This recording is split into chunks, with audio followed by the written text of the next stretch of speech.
a few years ago. A different dimension is connectivity, where we have new routes which are being built, some man-made, some being opened up by nature, and which have really, particularly the polar route, the ability really to revolutionize logistics as we know it currently. And when it comes to finance, what we have seen in the last few years is, of course, a completely different level of application of sanctions. We have even seen the seizure of sovereign assets. We have seen the advent of crypto. As I said, by every metric, even in terms of resources today, the competition for rare earths and critical minerals is become a very major factor in competition between nations. And what it has also seen in parallel is a return of technology controls which people thought was beyond them, behind them in the era of globalization. When it comes to mobility, demographic demands are competing today with social reactions to mobility. And there is a tension there which is playing out in different societies. And of course, the nature of weaponry, the nature of war has today fundamentally changed. We have seen that in multiple conflicts, starting with Azerbaijan, Armenia, Ukraine, Russia, Israel, Iran. So contactless war, often with standoff weapons, but which can have a very impactful, sometimes even a decisive outcome. These are today the characteristics of this landscape of these turbulent times. And of course, the sentiment which characterizes these turbulent times is a growth in the opposition to globalization in many parts of the world. Now, it's not just that all of this is happening. All of this is also happening in a very short time frame. So the intensity of these multiple happenings actually converging on the global economy at the same time. This is today actually setting into motion a paradoxical situation where, on the one hand, the very factors which I referred to encourage higher risk-taking. At the same time, because of the consequence of this, there is a serious effort also to de-risk every facet of both politics and economics. So this playing out of, it's almost like you're raising the height of the trapeze and removing the safety net with each passing day. And that is really today the state of the international polity. Now, the strategic consequences of this, I think, are quite obvious. We have seen a weakening, sometimes even discarding of international regimes and rules. We have seen economically that cost may not any longer be the definitive criteria, that ownership or security or reliability, resilience is equally important. We have seen politically that alliances and understandings are being revisited. We've also seen in a few cases, in the cases of really the major polities, that their belief in balance of power is probably much less. They seem to think they may not need the rest of the world as much as they did before. So if they have margins of power, they're prepared to exercise those margins in pursuit of their policies and actions. We have therefore seen overall the global needle move much more towards competition and away from compacts. And that global needle is moving because there is today a tendency to weaponize almost everything.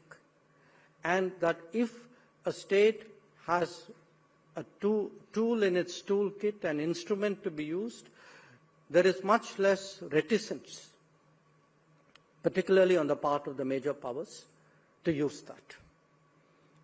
So, all in all, yes, times are turbulent, to say the least, and we have, therefore, this challenge of how do we ensure prosperity. Now, every country faces this predicament. Obviously, so does India. But every country faces a different predicament.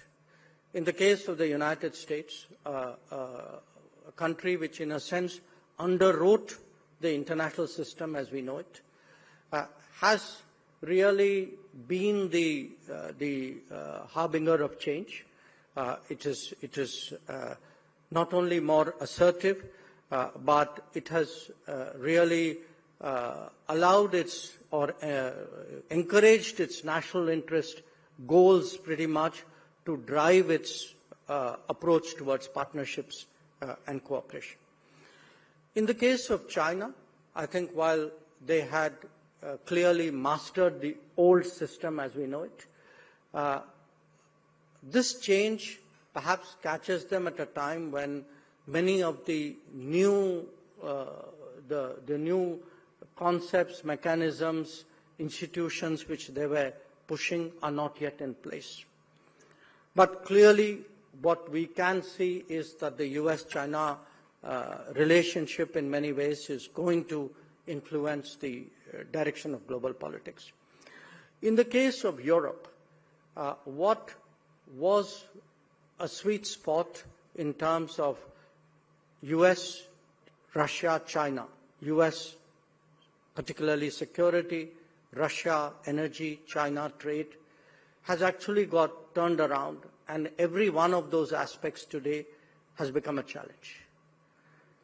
In the case of East Asia, I think for a geography like ASEAN, being caught between US and China is a very difficult predicament. For those further east, the question marks about both economic and security question marks today are big concerns.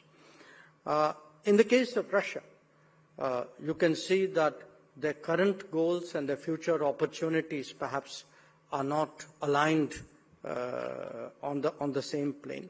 But what is, I think in a way, what differentiates India is most of these regions, they are actually defending their interests.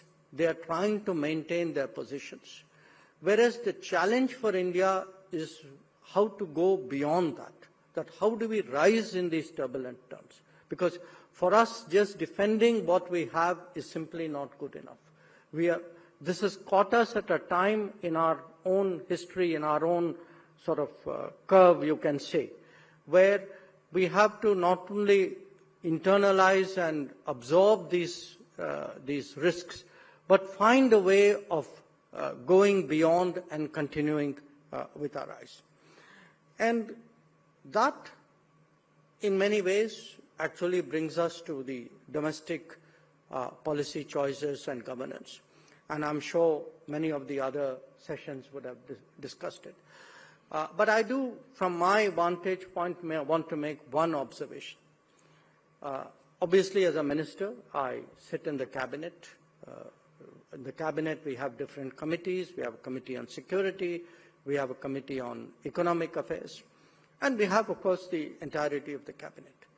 But whenever I see any proposal come up to the cabinet, and I'm using this as a shorthand really for decision making in this country, I look at it from the vantage point of what I presented to you.